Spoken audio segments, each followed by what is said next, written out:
If you want to transform or shift something in your life, maybe it's in a relationship or something at work, and you want to make a change, there's a particular dynamic you're going to have to practice regularly. Without it, change is going to be difficult. I'm Dave Fleming. In over 30 years, I've worked with a diverse set of leaders and industries, from two guys in a garage, literally, to multi-billion-dollar companies. During this time, I collected and curated wisdom that I want to share with you, because at the heart of it, we're all leaders. Let's figure this out together. If I blindfolded you right now and gave you a bite of kale and then a bite of chocolate volcano cake, do you think you could tell the difference? Would your taste buds struggle to know the distinction between kale and chocolate volcano cake? I dare say no. No, you would know the difference.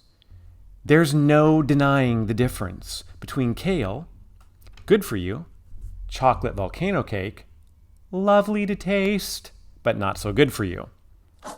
Now, there's actually a metaphor here for trying to bring change to our lives. I've worked with hundreds of people, coaching them in training sessions, education environments, hundreds and hundreds and hundreds of people who want to bring change, thousands of people who want to bring change to their life. And what I have learned from that work and my own life is this. If we want to bring change to a particular area of life, we have to get crystal clear on the different certain behaviors feel like when we're doing them. Because at the core of change is behavioral shift. No behavioral shift, probably no change.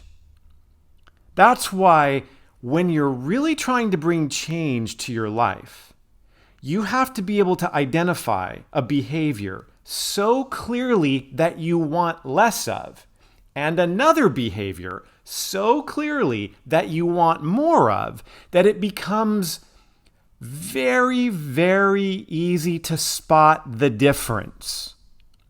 Do you play a musical instrument? How about a sport?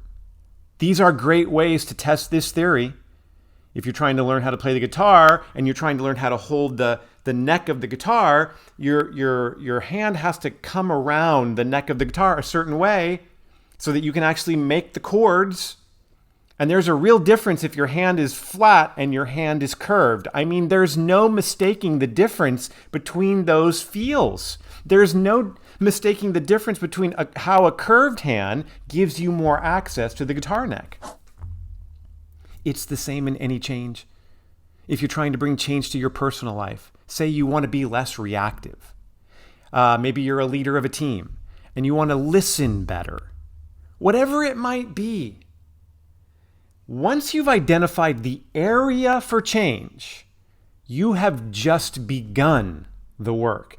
Next, you have to identify the behaviors that you're currently doing that are likely aiding you in staying in the same old rut. What are those behaviors? Let's call those chocolate volcano cake. And what are the behaviors that you're going to have to add and eliminate the others? What are the behaviors that look more like what you want to practice so that the shift happens? Let's call those, kale. So that when you get in a situation where you want to listen more, there is no giant mystery. Because you've identified, when I do these behaviors on a regular basis, I listen less, I talk too impulsively, I dominate the conversation, or I'm already forming my opinion of what you're saying before you even finish it.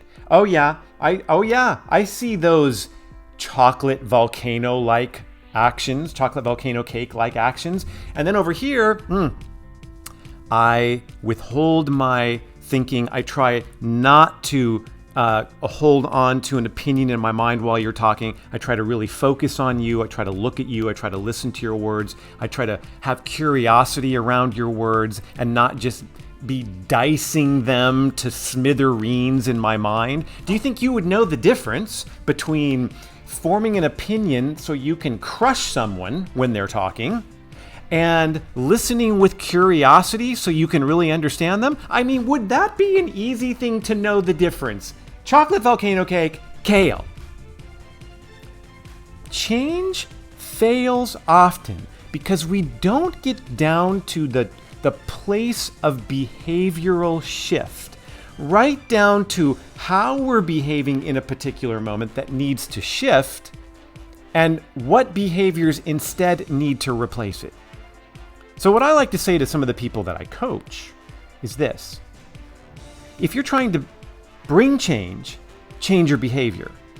If you're changing your behavior and you've clearly identified the difference between what you need to let go of and what you need to practice, then when you are practicing the new, better behaviors, it should feel absolutely different than the old ones. There should be no mistaking it. You could blindfold yourself and say, oh yeah, that's the old way of behaving, and oh yeah, that's the new way. Wow, this feels different. Look at me not trying to eviscerate my opponent in an argument. Look at me trying to be curious and ask real questions and really try to understand. Wow, that's different. Yep, that's kale. No doubt about it. So if you want to bring change to a particular area of your life, identify the area, that's good, but don't stop there. Then identify the behaviors to let go of and the ones to include. And then start feeling the difference between the two. And you are on your way to making a real shift.